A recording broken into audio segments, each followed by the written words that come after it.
I'm Chef Susan Odell. Welcome to the Foodell Kitchen.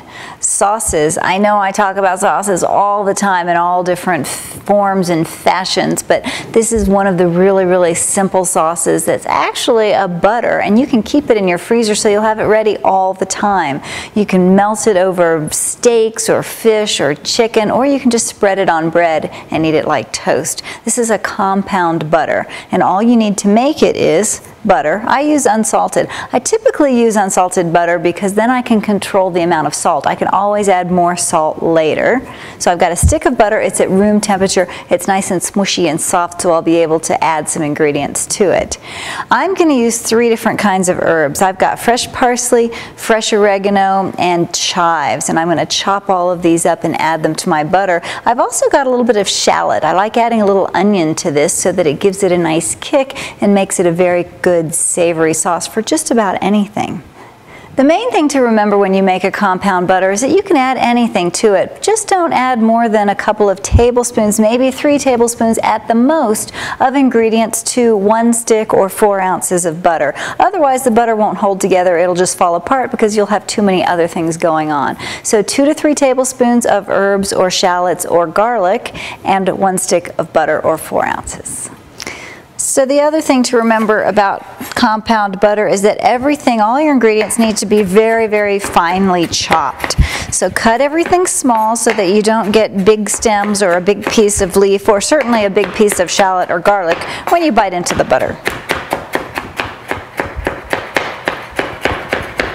With herbs such as oregano and thyme and other leafy types of herbs, you want to just run your finger down the stem and pull the leaves off. You don't really want the stem in your dish. Then I'm going to use my knife and just run through the leaves and give it a nice small chop.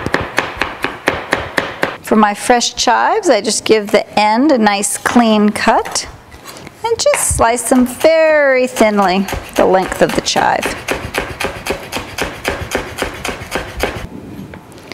Now remember to brush up on your shallot or your onion chopping skills by watching those respective videos, but it's really simple.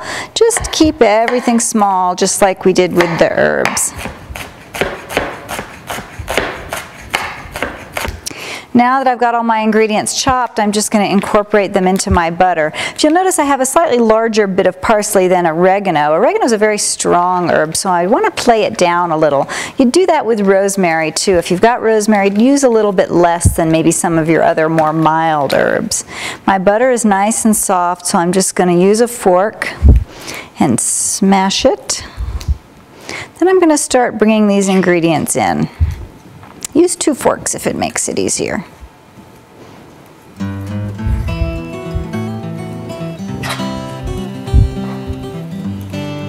Sort of reminds me of Amy's ice cream where they crush in those Butterfingers into vanilla ice cream and things.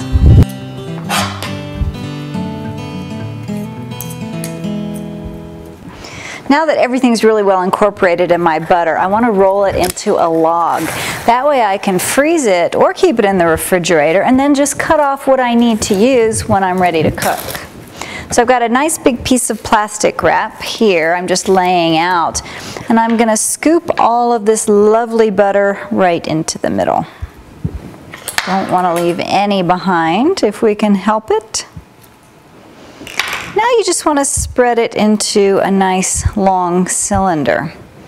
And I like to do that by folding the plastic over and then using my hands to start. But then I use the pastry scraper. I use this for all sorts of things, to come in here and tuck in under the butter and make it a nice shape. So you want to tuck the pastry scraper right in the crevice so that it creates a nice cylinder, nice log, shape it nicely. That way when it's in the freezer and it's nice and hard, I can just slice off beautiful little medallions of this lovely compound butter and put it right on a nice piece of fish or a nice piece of steak or chicken. Compound butter is a staple in French bistros. That's what makes the steak taste so good. As soon as it comes sizzling off the grill, you just put about a tablespoon of butter on, let it melt over the top, and serve it. It will turn your steaks, your fish, your chicken from good to excellent. Keep it in your freezer always. Bon appetit.